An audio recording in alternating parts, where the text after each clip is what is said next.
So to begin with, this will be the weekly data tracking sheet. Right in here we're going to put the students' names, and then what we're looking for is counting how many times they clip up in the morning and how many times in the afternoon.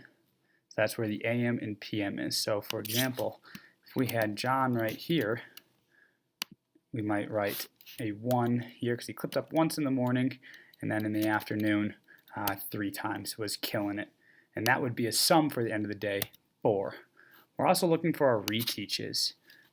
Hopefully it will be 1 or low in the morning, and maybe then we have a stellar afternoon, and it will just be 0.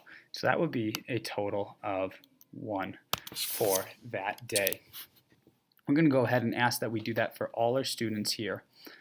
What we'll do following that is we have this data collection sheet that we're going to input our data into. So you're going to start by putting your class list on top. So here we'll do the first one for John. And then let's say we have Susan and maybe Dana. I might look at this sheet at the end of the week and I see that today, for Monday, 4 up and 1 reteach. So I'm going to put that here, 4 up and 1 reteach. Then we're going to go ahead and extrapolate that data for the rest of the week. Say that things progressed as the week went on. And then Susan we have is our typical perfect girl in the classroom. She's clipping up many times every day, maybe too many times, or receiving that many pause, and we're not having to do any reteaches except for that little blip on Wednesday. And same with Dana, we can say he kind of flies under the radars, clipping up very few times every day, and 0 reteaches. So what we can see right away is that we get a summary right here of what their weeks look like. So for week 1, we're having a total of 14 clips ups and just 2 reteaches for John. And we can see the rest for Susan and Dana.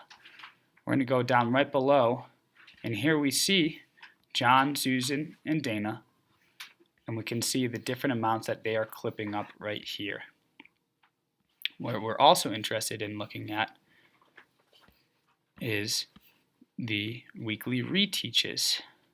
That we can see John, there's only about 1 a week. What we really want to be looking for is if we have 3 reteaches in a day, that's going to be a referral. We can then look for a summary for January, seeing that, wow, Susan has had a total of almost 25 pause. John, that's a pretty good ratio. And so this is going to help us keep track of how much people are earning and how many reteaches there are. And then we can also look for the end of the year and see what that might be as the months go on. Once you put the student's name in on the first document, it will automatically fill in for the rest of them. Thank you for taking the time, and good luck.